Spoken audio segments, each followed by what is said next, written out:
Good evening. How are you all doing tonight?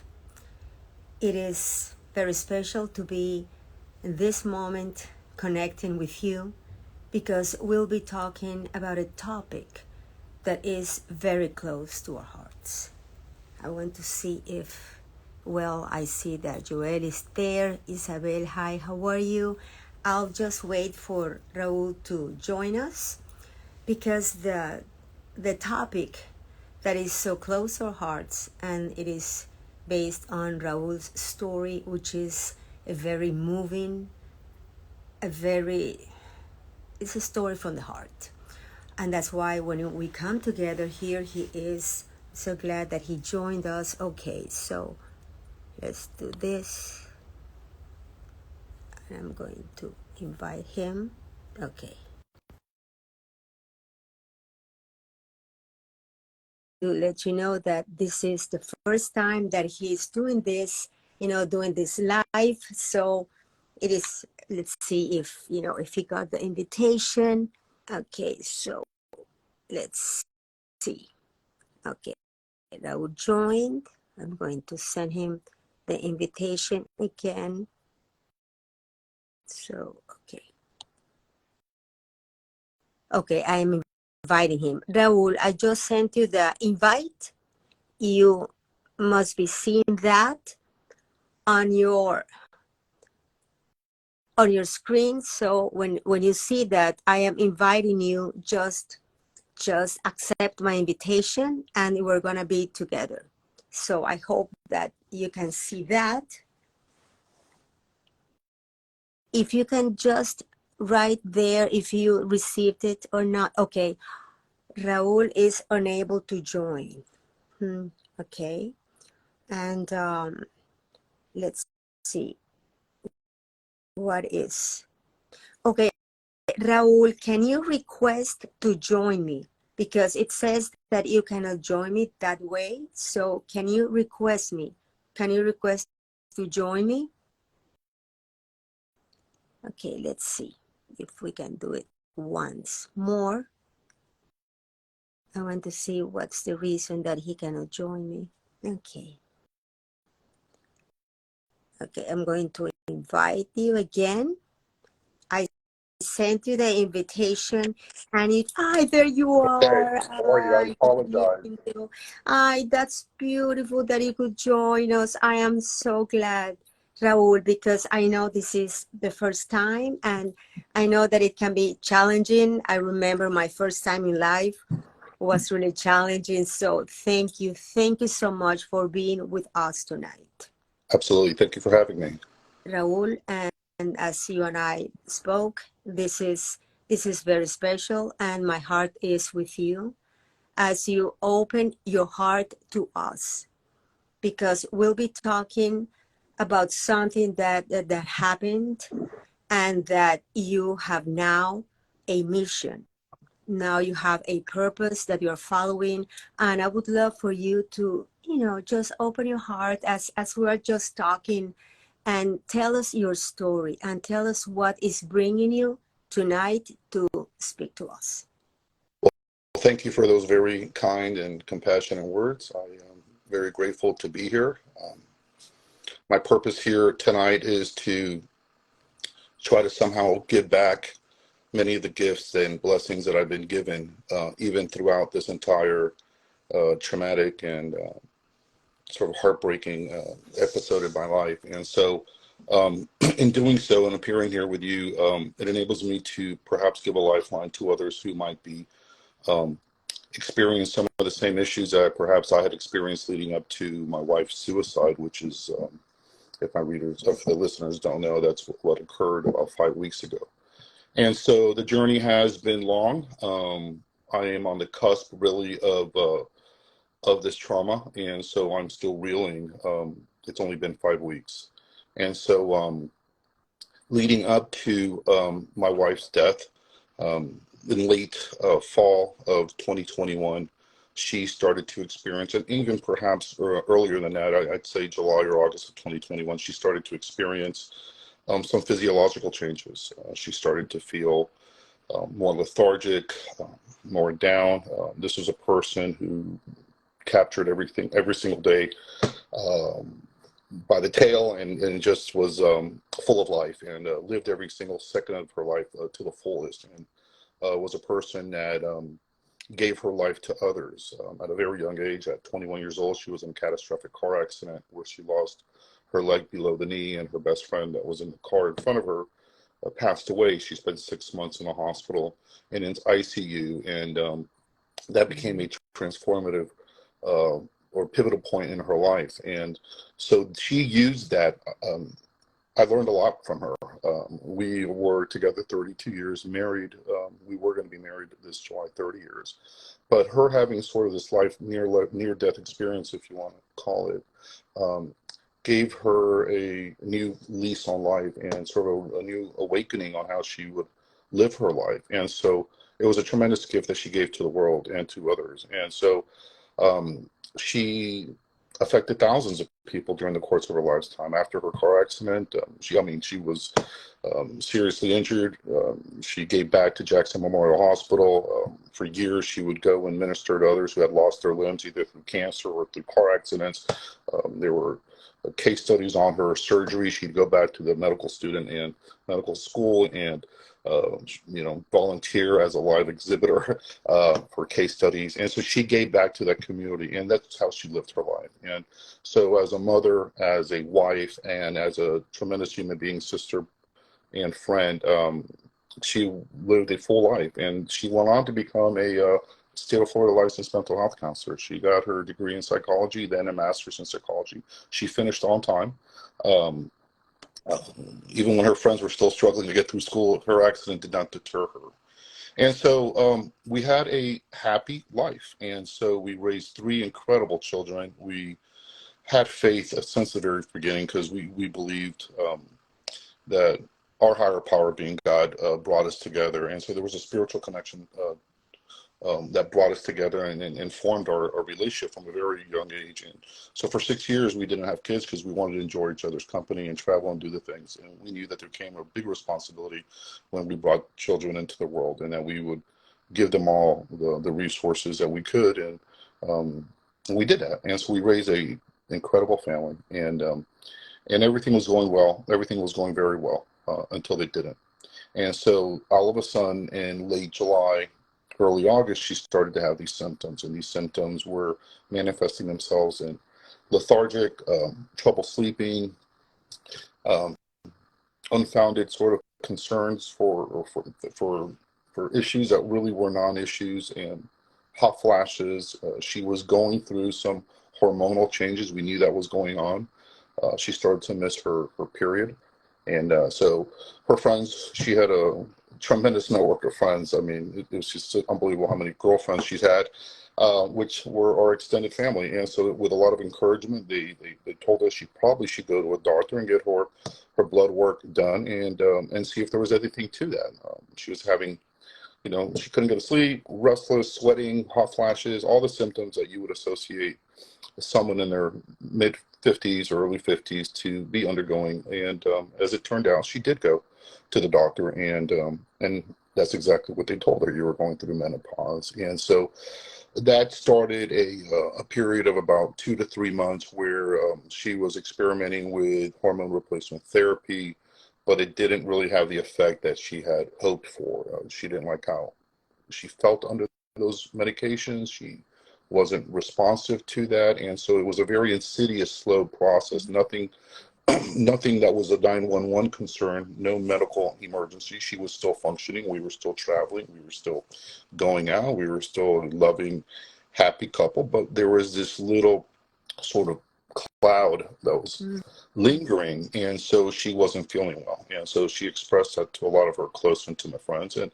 when you love someone as much as I loved her, and she was my soulmate and the love of my life, and so you hurt for them, and your heart breaks because as a spouse, you don't have much control. You're sort of subjected to this process as much as she is, and so that puts a tremendous amount of strain on not just not the relationship, but just on the well-being of the family system, because now we're going through a it hasn't become a medical issue, but it's lingering enough that we have to pay attention to what's going on. And so within a few months, we're now going into the late fall, I'd say late October.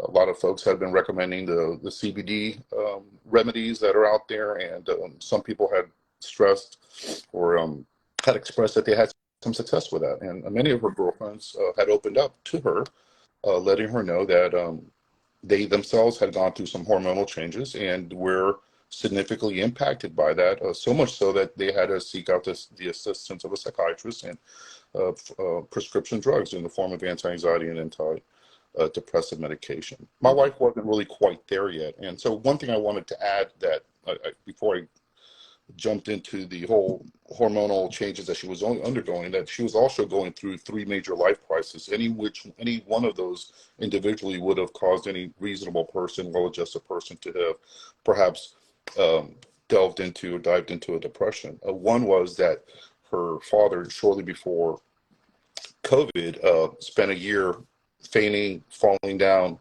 for no apparent reason. And so after misdiagnosis and a long year of that, of him hospitalized and injuries and all those things, they found that his arteries were clogged. And so that he had to go in for a procedure right before COVID and to get a catheter done and see if they could open him up. Well, I think the week later or the week of, he got trapped inside the shutdown. And many folks got stuck in hospitals and nursing homes and couldn't get out. So he was trapped in there with no visitors. No one could see him, not even his wife, not even the kids. And so he slowly started to slip into a depression.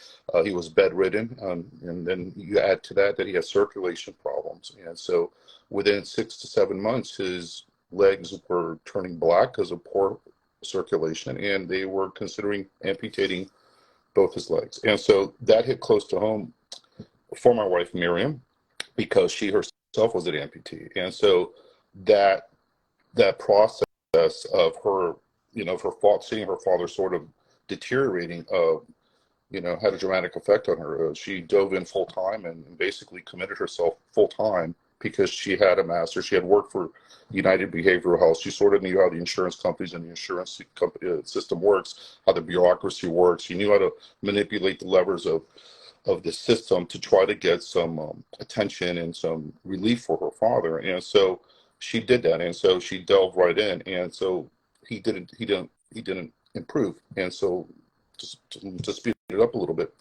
he ended up having to be released, and he had to go into hospice.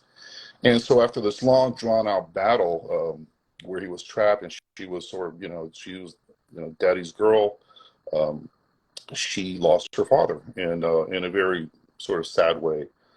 So I had suspected that by July, that was in December of 21, the week of Christmas of 21. And so I had suspected that by perhaps August, she was having a little, we all grieve. And so when you lose an immediate family member, like her father or anybody else, you grieve, you mourn. And so I had suspected that she was dealing with some suppressed feelings. Maybe she had internalized that.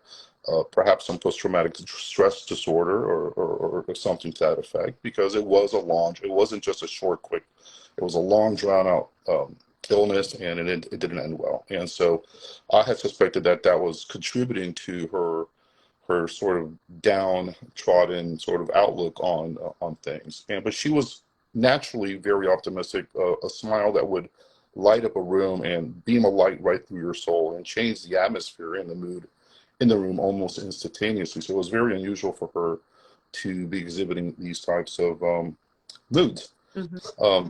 At the same time this was going on, coming off the cusp of December 2021 and now into the fall, I had failed to mention just the year earlier, while her father was undergoing this type of treatment and suffering while locked in COVID, we had one of our daughters leave away to school.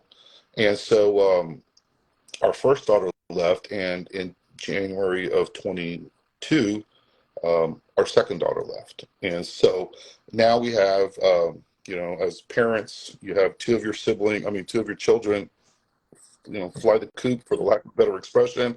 And so there's sort of that empty nesting that's going on there. And so that's going on at the same time we're mourning her death. At the same time, she's undergoing some hormonal changes in her menopause. And the last thing that was going on, which I think it was a combination. It was almost like a perfect storm. Was that her mother had slowly been slipping away into dementia and Alzheimer's disease, bedridden, incapacitated, and in an assisted living facility. So her daily routine for at least 5 or 6 years was visiting daily to go see her mother. And so I believe that wore her down, seeing her mom slowly slip away. And so we're getting to a point where she didn't even recognize her daughter and wasn't able to speak even. She became bedridden. She still is bedridden. She's still alive. God bless her soul. But they have to feed her. And so I think all of these life events, and like I said, any one of them individually would have caused any normal adjusted person to perhaps slip Mm-hmm. into some type of depression. But now we find ourselves in late fall of 2021, and so she's carrying all these stressors and not feeling well. And so after the hormone replacement, um, therapy didn't work. After the CBD therapy didn't work, she really was at wit's end trying to get some relief. And at my encouragement and at the encouragement of many other folks, we encouraged her to go see a psychiatrist to see if perhaps there was some type of medication that would alleviate her of some of these symptoms, which were now starting to get significantly worse. Again, not 911, no medical emergency, just festering, and sort of the symptoms, symptomology of that was increasing. And so she did that, and she went to see a psychiatrist, I think, for the very first time in around Thanksgiving time of 2021. And so I'm not a doctor. I could talk to you about engineering, insurance, construction, the field of expertise that I'm in, but I don't know about pharmaceuticals and psychiatric medicines. Excuse me. And so they prescribed to her, I don't recall what the medicine was, an antidepressant, but that was used for many different um, treatments, psychiatric, bipolar. All of these medicines have multitude of applications. And so she had a negative reaction to that. And within 3 weeks, my wife was a completely different person in a bad way. And so it shocked me. And and with these drugs, they're very powerful, mind-altering drugs. They change your personality, change your brain chemistry, and so you just don't stop taking them. And so there's a lot of stress that I'm going through because I'm seeing my wife suffer, and so you're helpless, and um, that's the biggest the hurt that you carry is that you see someone that you love so much suffering, and you can't pull the mechanisms of the medical community to make it work. They don't know how to make it work. It's not like you have an injury where you could cast a leg, or if you have a flu, they give you an antibiotic. This is, like I say this often, it's an invisible disease. And so it's remedied by different pharmaceutical drugs, some which work and some don't, and you become a guinea pig. And so and you have to wean them off it. So it takes a while to get on them, and you Mm-hmm. don't see the effects of those for perhaps 2 to 3, 4 weeks. Yeah. You suffer through that until you get there. And if you get there and it doesn't work, you have to wean them off. And so the roller coaster ride of this experimental process is terrible. And it's terrible on the person who has to undergo that, which in this case was my wife, Miriam. And so the stress on me and me trying to keep it together and trying to, I guess, insulate my children so they didn't see sort of this dynamic. And Miriam, which was a professional in this field, knew what was going on. And so she tried to mask it. But at the end of the day, it's extremely powerful. You have no control over it. And so this is our December of 2021. And Mm-hmm. now we're switching doctors. Now we're trying to get some type of other consultation. And so you're going through this, it's like going through a forest that you've never been through and you don't really know the way. And so everybody has their opinions and recommendations, but the frankly is, no one knows. And so everybody's offering their best help to try to guide you.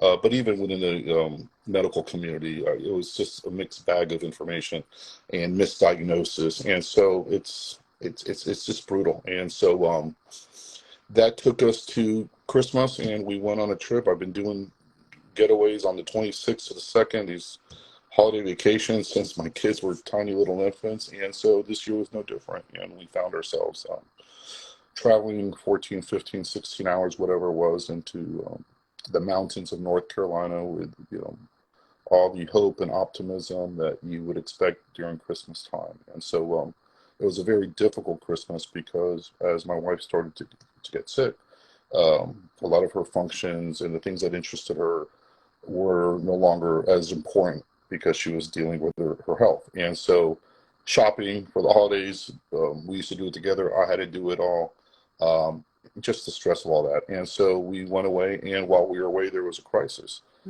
Anxiety, couldn't sleep. And it's interesting because no 2 days were the same. And so one day she may have been okay, but she was never 100%. So one day she was somewhat functional, but the next day she couldn't get out of bed. And that was very difficult, especially when we're trying to have a good time or on the holidays. And now we find ourselves, away from home, very far, in sort of this rural mountainous community where we don't know anybody.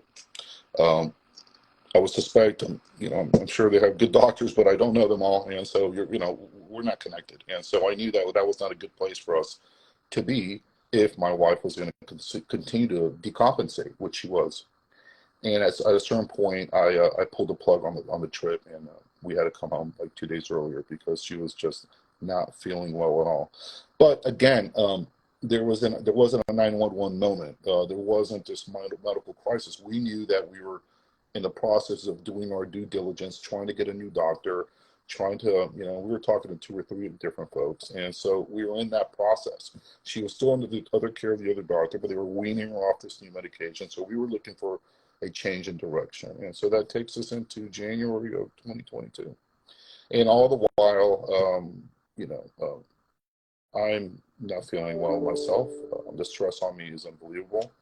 And I'm just being carried by my faith and just hoping that tomorrow is going to be a better day. I always live my life and no 2 days are ever the same, that the sun always comes up the next day. So I've always been my experience that if I wasn't feeling, and by the way, everybody has their gloomy days. That's just a human condition. And so I knew that, the sun would always rise. And so I'm a very optimistic person by nature. But her situation did not improve. And so it was this constant thing.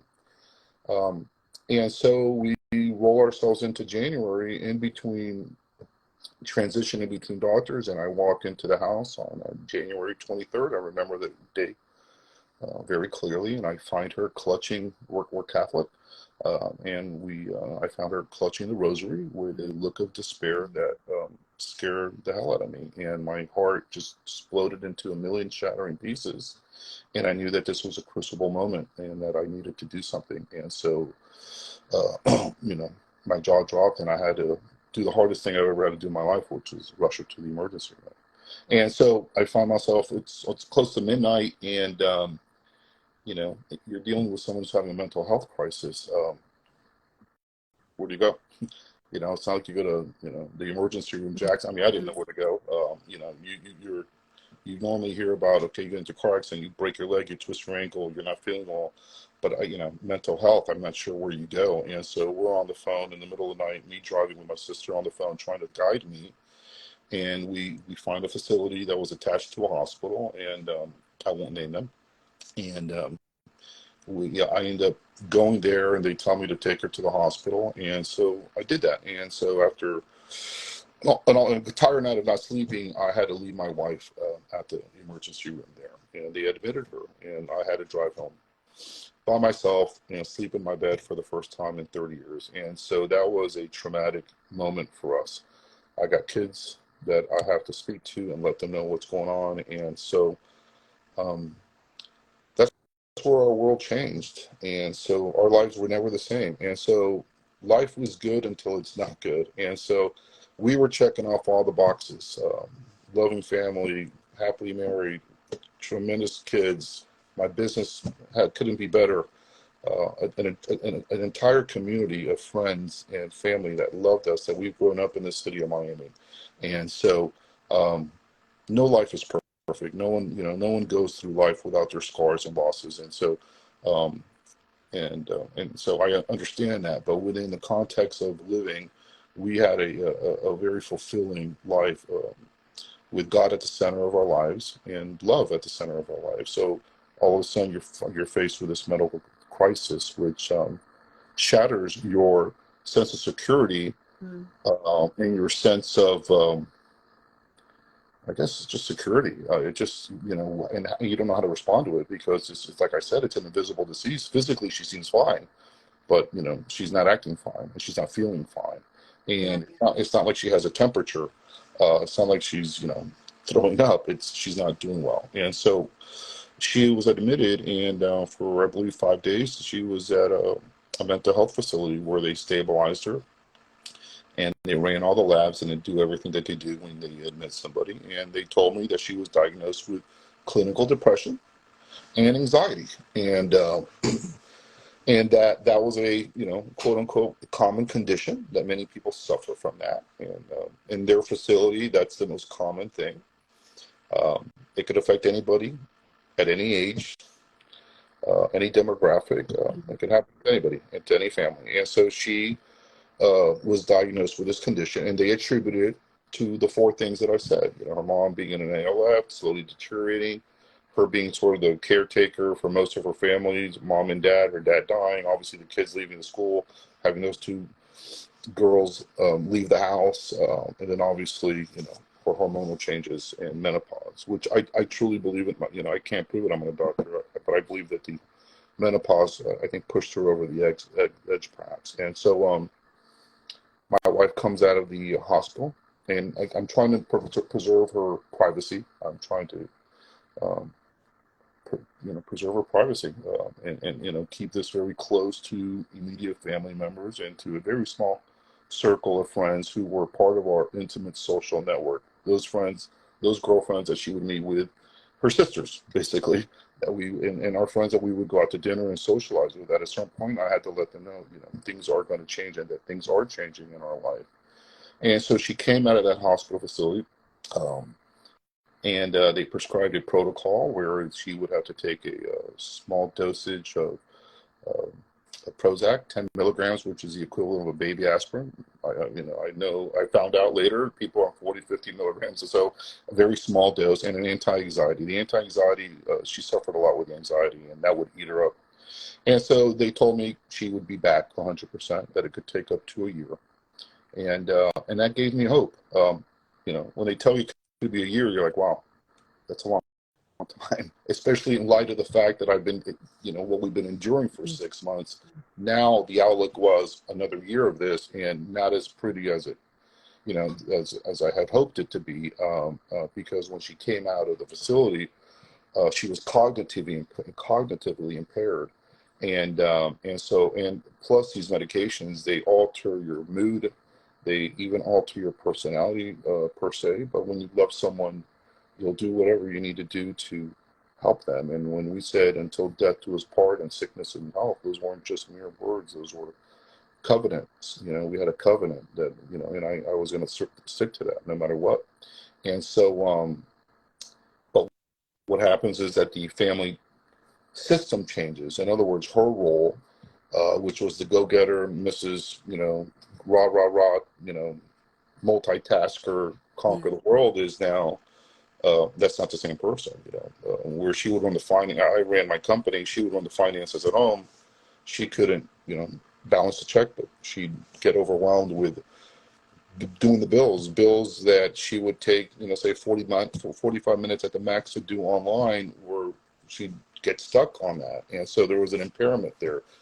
Things became overwhelming for her. Simple tasks as running to the grocery store, excuse me, to get milk, eggs, and coffee per se, which someone would take 10 minutes to walk, she'd be in there for an hour. And so there was an impairment on and whether whether the impairment was caused by the hormonal changes and the chemical changes that were she was undergoing, which she was, combined with the introduction of strong prescription medications in the form of anti-anxiety and antidepressant medications. I don't know. And so, I could only look back now as, like they say, a Monday morning quarterback, and look back and go, what was going on back then? And so you do the best you can. You do the best you can with the information that you have at the moment that you have it, and you just do the best you can. And, and you have the best interest of the person that you love at heart. And you're driving the car with them. And so that year was a long year. She steadily improved little by little, very slowly. Um, you know, someone that's impatient like me, we're sort of living in a society that we want instant gratification, take the pill, feel better. It Mhm. wasn't quite like that. The brain has been compromised, and so the brain has to heal itself. And so the brain the body will heal itself over time. And so the statistics show that most people don't stay in a depressive state. Most people will come out of a depressive state. But whether they come out of that in a year or 5 years, Mhm.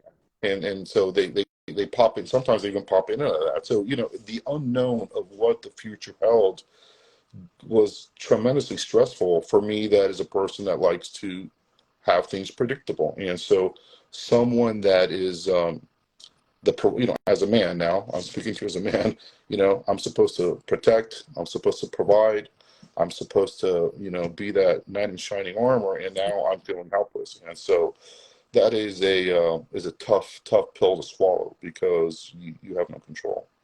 And and that's where faith comes in. And so but you struggle, and it was a struggle, and things started to get better, as they had told me. They told me it could take a year. They said, hey, listen, Miriam, you're going to get your own Miriam back, 100%. She's going to make a full recovery. We see these cases every day. This is our widgets. These are our cheeseburgers for McDonald's. This is our bread and butter. And so we see this condition, and with this protocol, there would be no reason why she can't make a full recovery, and you're going to have her back. It could take up to a year, but you'll have her back. And so that gave me hope. And so, without hope, what do you have? And Yeah. so I had hope. And so little by little, there were small improvements, not as quickly as I wanted. She wanted to social isolation. She didn't want to return calls. She wouldn't respond to text. She didn't want to leave the house. And little by little, she started to get better. I started to take her out, take her to dinner. The dynamics at the house changed because she couldn't even cook. So we were eating a lot more. Not that I had a problem with it, because I like to go out and eat anyways, but we would, and I would encourage her, let's go out, and, you're home all day, let's go out. And so that would help her to sort of become more socialized or integrated into our social activities that had Mhm. predated this terrible incident. And so by July, August, we were traveling again. My son plays lacrosse. We went up to the Northeast, and so people would ask me, how's she doing? And so, well, I would benchmark it, well, compared to the fact that she was hospitalized, she's doing okay. She's not in the hospital. And so, but compared to how she was prior to, and I sent you a video of her dancing and how wonderful she was and Amazing. joyful she was. I mean, that's who she was. And so if you were to compare how she's supposed to be, well, she was hovering anywhere from 50 to 70%. And that 50 to 70% could change day to day or week to week. And that was sort of the cycles or the rhythm of the biology and the chemistry of your body. And so the morning she might not feel that great, but by the afternoon, may have been feeling better. So it was almost like a wave of, not a roller coaster, but more of a wave of how she felt. And like I said, anywhere from 50 at the low to 60, 70 on the best day. But her personality had changed. And like I said, she has some cognitive impairment, and she knew it. And she used to say, "I'm not the same. I'm not the same. I'm not the same," and I knew it. And so, a lot of people have approached me, sort of, you know, wondering where I gathered all this strength and how I have all this strength, especially in the middle of what I went through. And part of it was that I had slowly been mourning her. That spark in her eye, that's the thing that makes us us, that essence, that soul. Um, it was like looking at her through a cloudy, dirty window. And so she was in there, but it was hard to get to her. And so that's heartbreaking. It's just completely heartbreaking, because the intimacy, not the sexual intimacy, but the emotional, spiritual intimacy, the connection that brings two individuals together, that makes us connect, it was like there was an obstruction to that connection. And so, and then the dynamics changed. And so it was hard. It was heartbreaking. And so she knew it. I knew it. It didn't stop us from loving each other, for God's sake. We were still living our lives, but I had slowly been mourning the person that I knew, because this person was, her empathy had been reduced.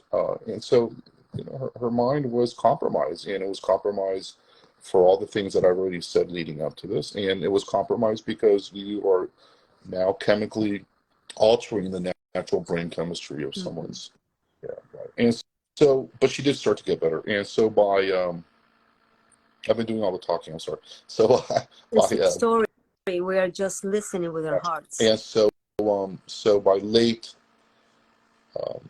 2022, we're now in October and November of this is just a few months ago. In late fall, she was doing extremely well. Where I had told you she was hovering somewhere between 50 to 70% of what I believe. She was now up to 80. She was coming out. She was now more like herself. Socializing. We were going to dinners. We were traveling. We went up to New York City to Manhattan for a few days for a friend of ours, big gala fundraiser. Had a great time. My birthday, everything was going great.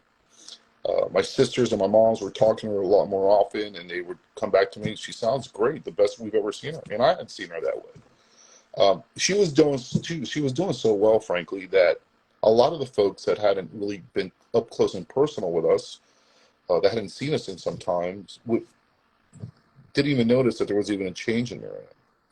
I did, obviously, because when you know someone intimately, you know their hurts and their nuances per se. And so she was going. By the way, I forgot to mention that once they released her from the hospital in January of 2022, that her protocol was to follow the prescription medication that they were prescribing and to visit either Zoom or in person her doctor. And so she would have once a month check-ins, and she did that religiously, and she went to all her appointments and followed the protocol.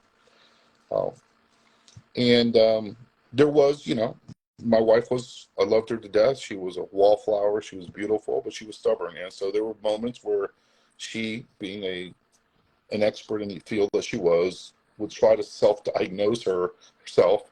And, well, I don't have this, and I don't have that, and I don't need this. And so that struggle with her brought a lot of tension. I mean, she was a little mouse. It wasn't like it was a big deal, but, the fact that she wasn't really accepting of a lot of the conditions that she was going through because she couldn't see it herself. And so obviously when you're impaired, it's hard for you to self-diagnose yourself. And so there was that going on. But by late fall, she was doing extremely well. And so when she went to her monthly appointment to visit her doctor, they saw her doing so well that they took her off the anti-anxiety medication. And so she came home joyous, happy. I don't have to be on this drug. It changes the way I feel. It changes the way I act. It changes everything. And so I was like, wow, this is fantastic news. Right on target. We're approaching the year, just like they told me. And so, wow, this nightmare is starting to end. And what I didn't know is it was just beginning. And so we went into Thanksgiving and early December, and they had just left her on that 10 milligrams of Prozac. Interesting enough, until someone tells me otherwise, they didn't wean her off the anti-anxiety. They just took her off the anti-anxiety and told her to come back in 60 days, which I found completely ludicrous considering she was going every single month. And if you're going to alter someone's medication, I would suspect that you would want them to come back sooner, not in 2 months. So her next appointment was early January. And now we're in her appointment with November was early November. I found it a little odd, but this is not my field. And so you trust the process, you trust the medical doctors. And it just wasn't one. They had a team of doctors that were working on her because they would do rotations. So they were very familiar. And so by December 16th, these days they're branded in my psyche and in my mind for the rest of my life. I know the dates like I know my birthday. And so December 16th, I come home from work and I find her in the same condition that I had found her when I had to rush her to the hospital back in January of 2021. A look of despair, decompensating, crashing, and I knew that the medications that they took her off this medication, and now she was crashing. And I had to call the hospital or the same facility, explain to them what was going on, and they told me to bring her in. So I had to take off work. Now my wife is crying. She doesn't want to go. She thinks it's going to be a rerun of what happened before. She, and rightfully so. I'd be terrified to have to go back and be be admitted to a psychiatric facility. And so I had to literally just force her into the car. And when I get there, it was another nightmare. You got to go up to this room. You got to go to the back. You got to go to this desk. And so when I get to the area that they had told me to, directed me to go, I was met with, well, there's no doctor here to see her. And so you could imagine how that made me respond. And so Mm-hmm. I was angry, and I let them know that I was angry, and I let them know that the reason I was standing right in front of her is that they told me to get in the car and bring her here, Yeah. and now and there's now no one to see her, which I told her was completely unacceptable. So I'm just being nice and cordial here because I understand people are witnessing, but I wasn't as nice and cordial Yeah. because this was life and death for me, and my wife was needed to be hospitalized, and so instead of admitting her, which now I'm looking back and I go, what they should have done is just admitted her. I drove her all the way down there, admit her. No, well, just you got to go back, and so we'll have a doctor call you because the doctor that had actually seen her in November was on his Christmas vacation, and so I had to get back in my car and take my wife back home, and in the same condition that I had brought her up there. And so they told me they would have a doctor, one of the doctors that was filling and recovering, call us, and that call did come in. It came in like at 4 o'clock that afternoon, and you can imagine what I said to him. Frustrated. I was nice, but extremely frustrated. Explained to him, how we got to where we are, and he knew Miriam's case because they do rotations and they all sort of see some of the same patients. And he basically confessed to me that the other doctor should have had her come in earlier, and so maybe some of this could have avoided. But nevertheless, his remedy was to double the dosage of the Prozac to go from 10 to 20 milligrams. This is like Mandarin Chinese to me. I don't, I learned what Prozac was just now. Yeah. And so every time I tell someone this story, they're like, that's it? From 10 to 20? And they didn't put her back on the anti-anxiety, which is the reason why she was probably doing as well as she was. Like I said, I'm looking back now and I'm looking at all these opportunities that perhaps were missed. And so I just didn't have the knowledge to be able to rebuttal it. And so I'm sort of a victim of a lot of this. And so Mm-hmm. I'm not playing victim. And, the truth is the only victim is Miriam. And so, I don't know what the plan is or why she was taken from me. I just could tell you what the story is. Exactly. And so they put her on 20 milligrams of Prozac, and the guy says, listen, she should be better. She should be better in a week. And so I had a big trip planned to Arizona, like I do now I find myself this is another Christmas. This is now the third terrible Christmas. The first Christmas, her father dies. Second Christmas is, I had to come back from North Carolina. Now I'm facing this. So you can imagine it's been 3 years of just very brutal, life. I mean, no one's spared from their losses and their scars. And so we go away, and I gambled. I figured she's going to be okay. The doctor said she should be fine, and she was. And but she wasn't as good as she was when she first went in November. And so if I had told you that she was at her best 70 to 80% in November when they took her off that medication, Uh-huh. now she's back at 50%. In other words, we had taken steps backwards. We weren't in 911 territory, rushing to the hospital by doubling the dosage of the Prozac. It seems to have helped a little bit, but it really wasn't enough. And so she was still struggling, and the struggle became real. In other words, I found myself perhaps in the same situation with her as shortly after she came out of the hospital in January of 21, or January 22, excuse me. Exactly. She wasn't feeling better. She was actually feeling worse. But it wasn't hospitalization material. It wasn't like you can't function. She was still, like I said, we went to Arizona, and out of those days, there was only one day that she didn't want to leave with us, which is completely reasonable because when you're going on these vacations, every day you have some activity planned and you're running around and sightseeing. And so, I gave her space. She needed to rest, and there was never, ever, ever any concern at all. And anybody that knew her would never have expressed any concern of leaving her alone, ever. I mean, that would be the last thing on your mind, to to be concerned about her being on her own. And she hadn't been on her own. There were days and multiple days in a row where I was working during the course of 2022, and she was home alone, and there was never concern for that. So when we came back, now this is just 2 months ago, January 2023, little by little, she was starting to get worse. In other words, the 20 milligrams of Prozac wasn't having the effect that the doctor had expected. And remember, it takes a while for your body to build up this. And so I was, keeping my mouth shut. I mean, you trust what the doctor's telling you. They're telling you it's going to take weeks to a month for the true effect of this medicine to take hold. So you're like holding on by by your nails. And then when you get there, you may or may not have the results that you had expected. And so, I was being very patient. And so she was suffering. And then little by little, the anxiety started to build up, where the anxiety wasn't as strong and never really left. Like I said, we weren't as good as we were November of 2022, but she got a little bit of improvement, a little bit of relief, but not the relief we were seeking. And so the anxiety started to build. And so a lot of the physical manifestations that are associated with high anxiety started to take hold of her. And, rubbing the hands, twitching. She was very, very, very anxious. It was completely heartbreaking to see her trying to keep herself together. And like I said, no 2 days were ever the same. There may have been a good day in between those days. And so I knew that there was going to be a change of direction.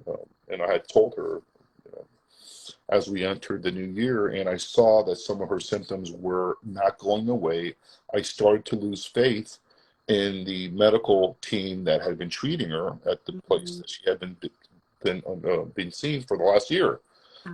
We're going backwards, and so this is not a good direction. And so I told her that, and she agreed that 2023 was not going to be a repeat of 2022. And so as I saw that things were sliding back and we weren't making progress, I had spoken to, and she started to exhibit some of that. I don't want to go out. I'm not feeling good. Not staying in bed longer. And so we're sliding. And so we got invited, like we always do, to a birthday dinner of a group of friends. And coincidentally, they included me on this text, which normally they probably wouldn't have.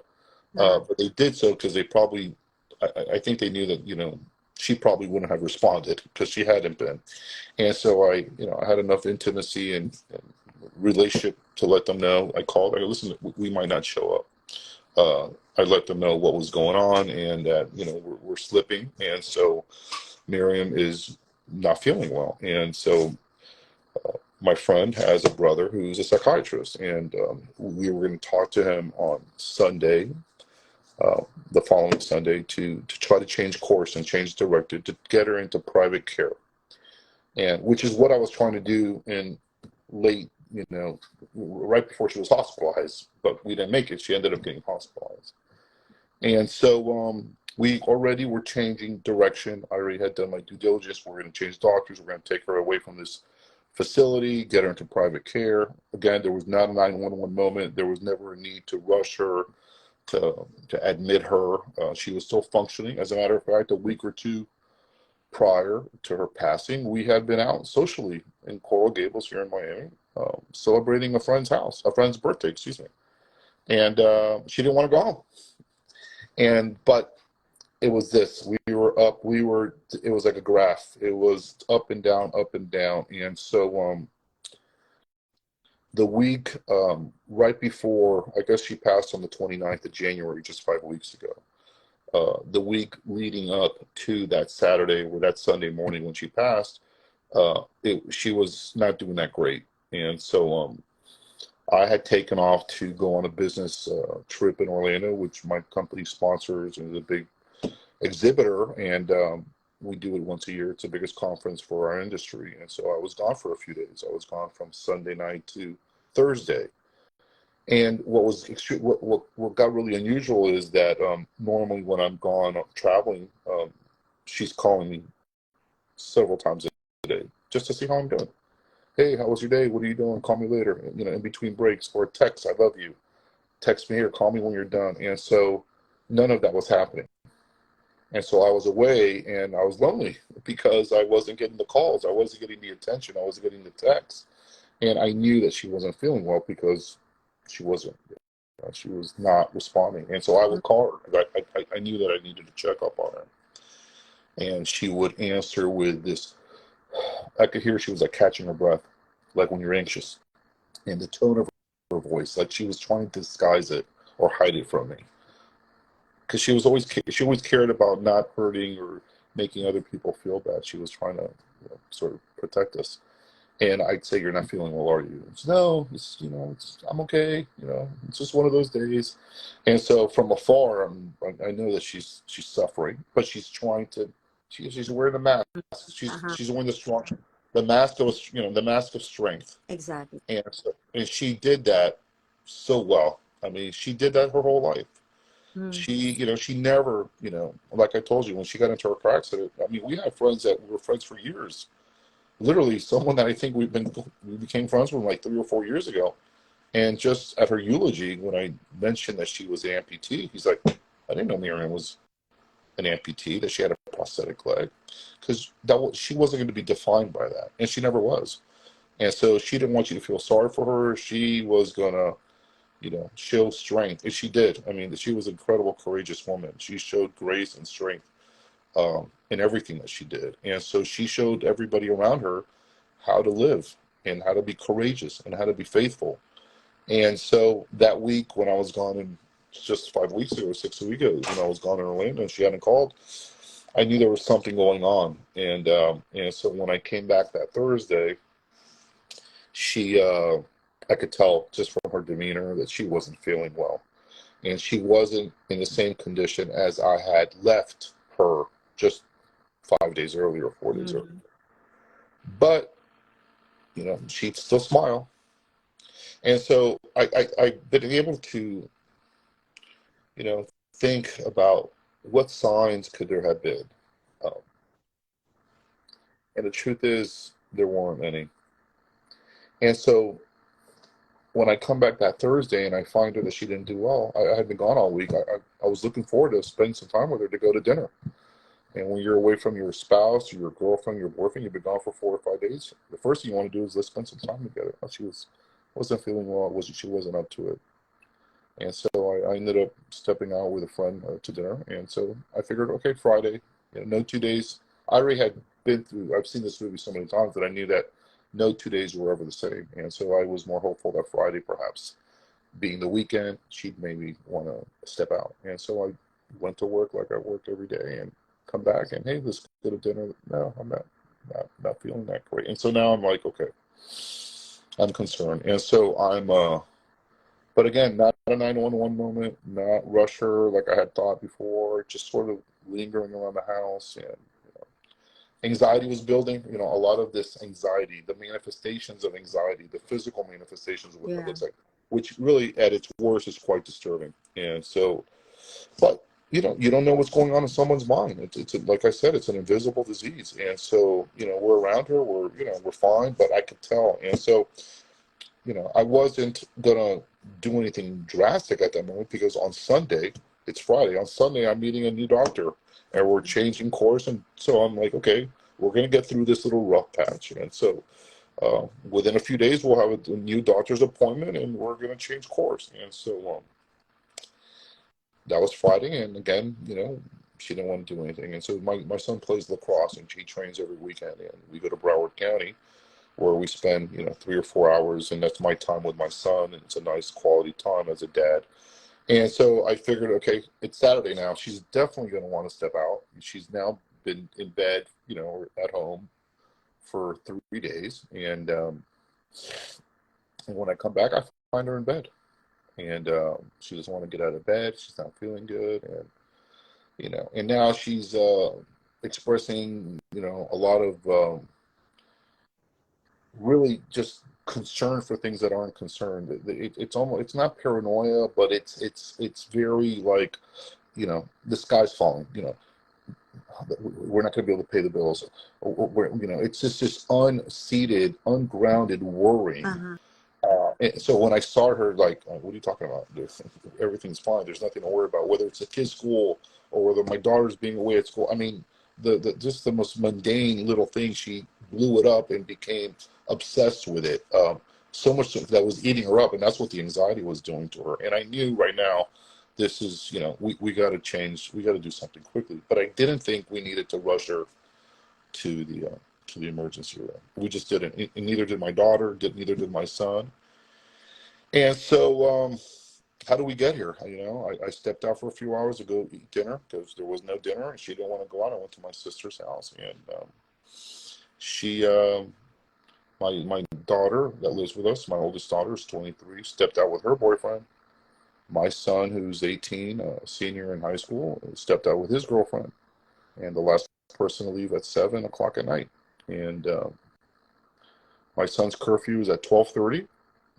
Like I said, not 12:31, not 12:32, 12:30, and I get a call like at 12:28.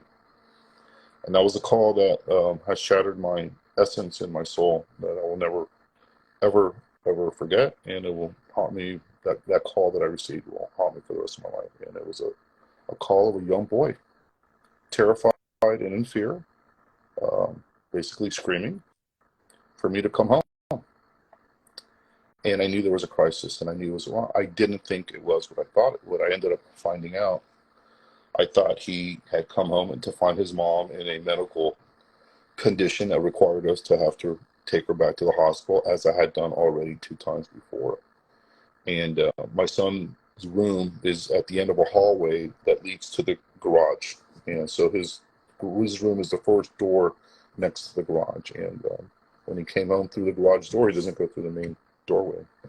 He opens through a code the garage door, and he walked into the garage and he found his mother laying on the floor, face up, and she had hung herself.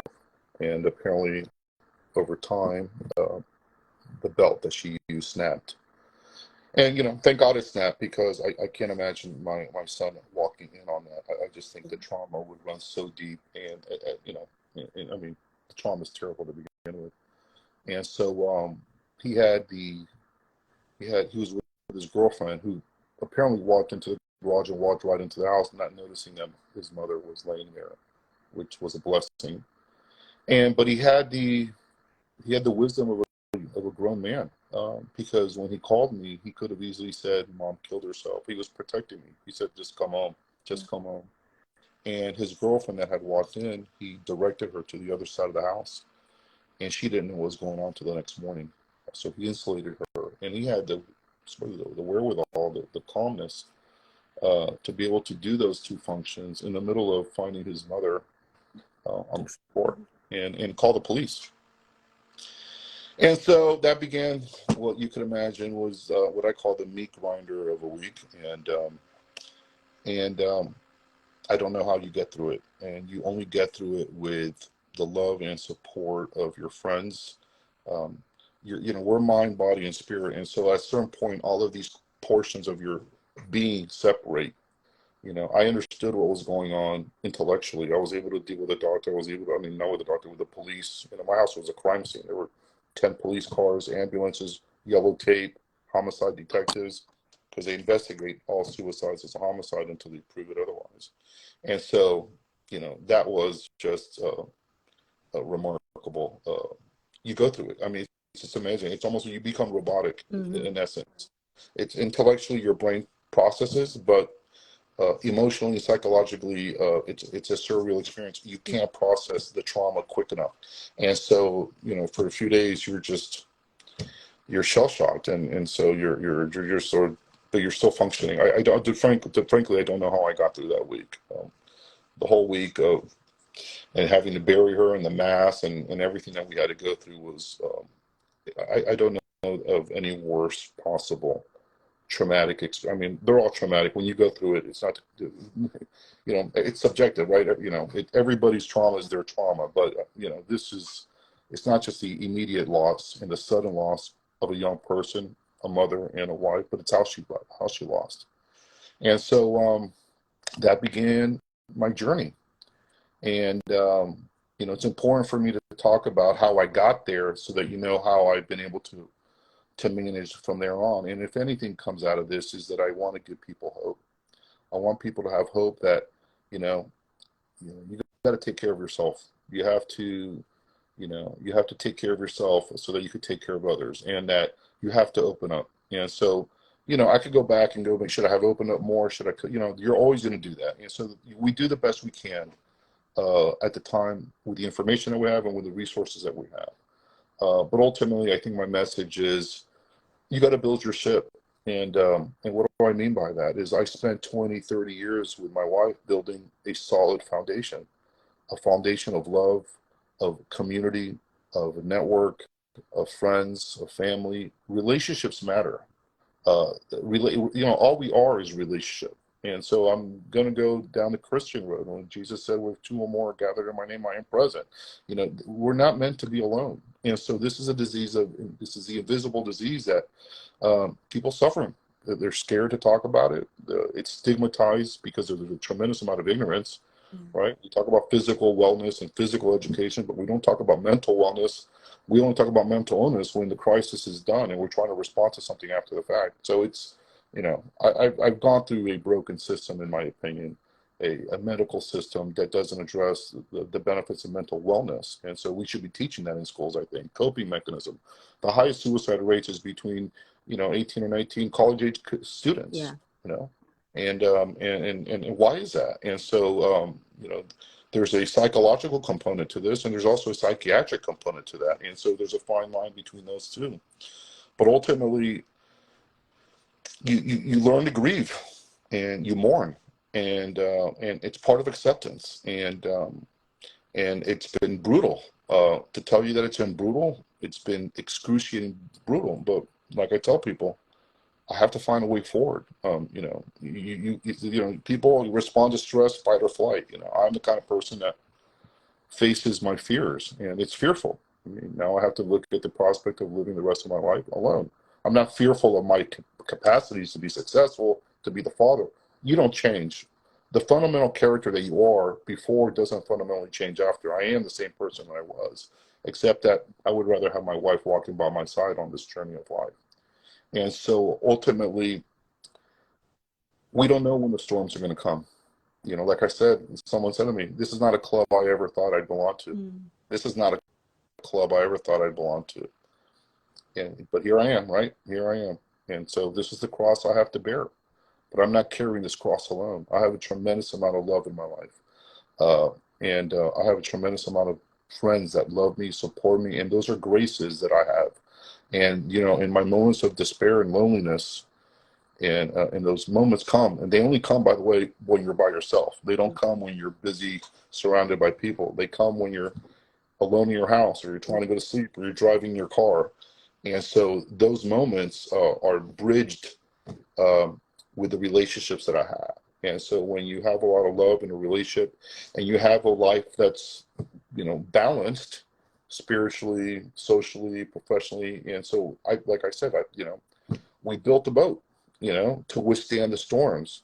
And so this boat is not going to sink. I am a survivor. This is what this podcast is about, right? A civil survivor. And so we don't know when the storms are coming, but I can assure you that everybody is going to face a storm. And so today, it's my 15 minutes of fame. It's not the fame I wanted. It's not the attention that I wanted. But I guess the only thing I have to say is to give people encouragement that you got to live a life surrounded by people that love you, invest in your relationships. We don't know the time nor the hour that, will be called. And so what is the legacy that you leave behind? What I could assure you is that, my wife lived a life worth living, and she lived a life of abundance, and she gave unconditional love to all those around her. And so I am a spoiled brat that's being the recipients of all this love that was there my wife gave to others, and now they're all, giving it to me. And so that's a really beautiful, special thing. But it's a wound that you carry, and it was a gaping, tremendous wound that has slowly started to close because I have to walk in faith, and I don't know the mystery of life. I can't live in the past. I can't live tomorrow. I don't even know if I'll be here tomorrow. What I could do is live moment to moment. I could live 1 minute at a time. I could live 1 hour at a time. I could live 1 day at a time. And all I got is this moment. And so this moment with you is a grace that bridges me to the next grace. And those are and as I bridge those things, then my heart heals. There'll be a scar I'll have to carry. Like I said, I'm not moving on. I'm just moving forward. And I'll move forward with her in my heart for the rest of my life. And so it's as bad as you could imagine it to be. It's as traumatic as you could imagine it to be. It's as dark and painful and all the things that you would want to attach an adjective to. But there's hope. And where there's hope, there's faith. And where there's love, God's grace reaches even the darkest, most broken pieces of our lives. And so my family's going to be okay. And we're going to be okay. And I'm still able to smile through my tears. And I'm able to function and walk at the same time that I'm mourning and grieving. And that's my message. It's a message of hope. Raul, you have touched my heart and profoundly with your story and with taking us, through a journey that was so painful, and so many things, that you shared with us that, they are for us to pay attention to. Because as you said, depression is a mental health issue, is an illness, and sometimes we don't talk about it. And sometimes we want to ignore it. And it is important that you, as the caregiver of Miriam, of your beloved wife, you went through all this. And that's the message that you are giving to people, to pay attention also, because something you said that touched my heart tremendously also is that you were already grieving the loss of your wife when she was going through this process, because she was not the wife that you knew. And that is something that caregivers go through. Remember that we're talking about the name that, to see how we would call this conversation, Yes. the word of caregivers came, Yes. because it is a reality, and with your message, with your story, you give this to them, because people need to know that these things happen. And also that concept of mental wellness, it is so important, because the issue with mental health, it's after the fact. They take care of people after the fact. But with the issue of mental wellness, it is to prevent many things to happen. And I think that there you have a very strong message. Yeah, I mean, we got to teach our kids early mental wellness and coping skills Uh-huh. and how to deal with stresses and changes, because those changes are going to come. And so we don't have, a lot of folks don't have the tools. And so what do those tools look like? You're sort of responding after the fact once you're in crisis mode. And so we want to try to do what we can to get people the coping skills and whether it's meditation or whatever it is, start them off young and maybe avoid some of the perspectives that lead them down the dark rabbit hole where they just don't see any light at the end of the tunnel. And so not all suicides are a result of psychiatric imbalances or chemical imbalance. Some of it's just psychological perspectives. And so, what I tell people is just, open yourself up. And so you got to be vulnerable and surround yourself with people that are not going to judge you, and people that are, be your authentic self. And when you are your authentic self, other authentic people will come to Okay. you. And so we're so guarded. And so everybody's wearing, everybody's Full of walking around masks. with a mask. It's just ridiculous. And so everybody's walking around with a mask, not being true to who they are, being someone else to others. And so no one who knows who their authentic self is. But when you take that mask off and I have no shame. I mean, shame is, what is shame? I mean, that's a feeling that we feel. I mean, you either choose to own the shame feeling or you don't. And so I'm courageous in making sure that people that suffer are not being shamed. Who needs to be shamed are the ones that are passing judgments and passing ignorance that continue to enable a system that forces people to suffer in the dark and quiet isolation without opening up and getting help.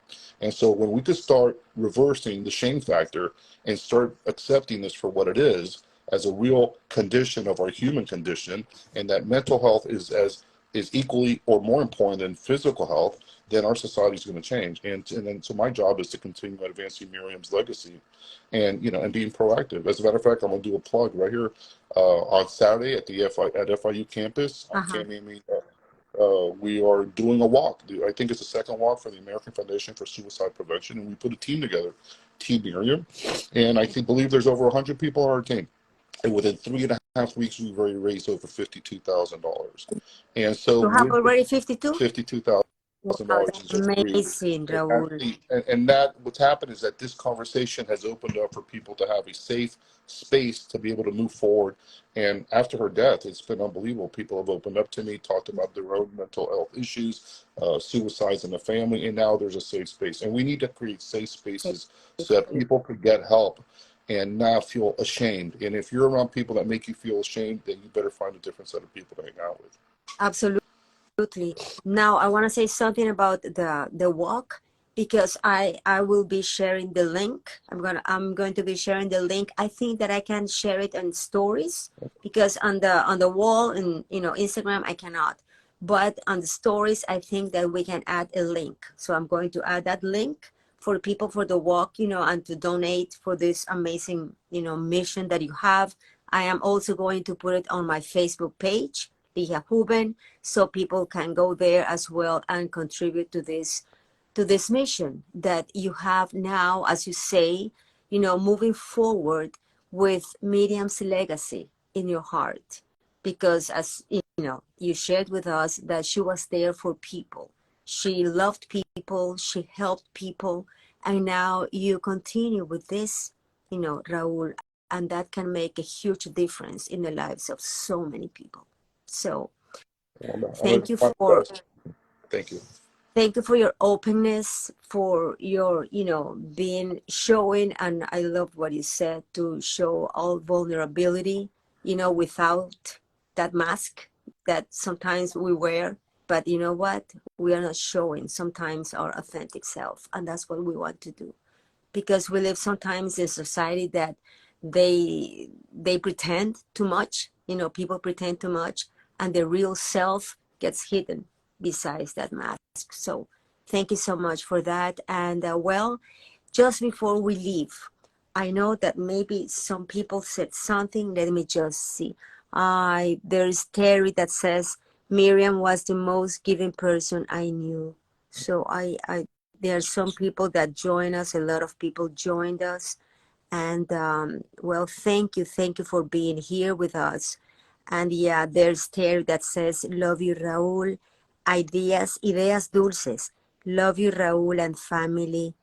And well, a lot of people joined and have been here with us, listening to your story and listening to all that love that you have in your heart. Galia says, sending you love, Raúl, so proud. So before we leave, Raúl, what is, your last words? What can you tell us just before we leave? I think my words to everybody is we don't know the path that is ahead of us. And so we need to have some element of faith in our life, and that we just are not skin and bone, that we are spirits. And that, what's going to get us through the tough times is a strong spiritual relationship and a strong spiritual foundation, whether it's with others or with your higher power. With me, it's Jesus Christ and God. And so he sustains me, and my faith sustains me in the moments of despair and feeling of helplessness. He sustains me. And so I guess my words to others is, you have to have faith, and you have to move forward with courage, and believe that there's a purpose to this existence that sometimes we look at and go, what's the purpose of all this suffering that we should here?" But where there's great suffering, there's also great love. And so the cost of love is suffering.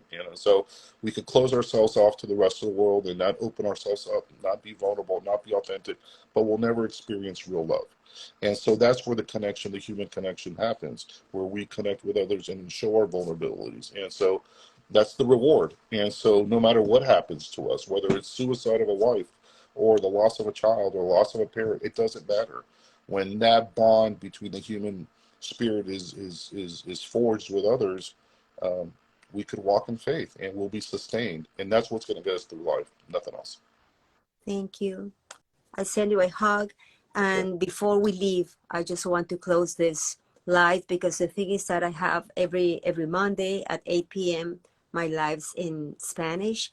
And because of the date with Raul, today we did it in English. So I thank you for being with us today. And I thank all this amazing group of people who work together with us. And before we leave, I just ask you to please open your hearts and fill your souls with peace and your hearts with love. Send you a hug and have a good night. Thank you. Thank you for having me.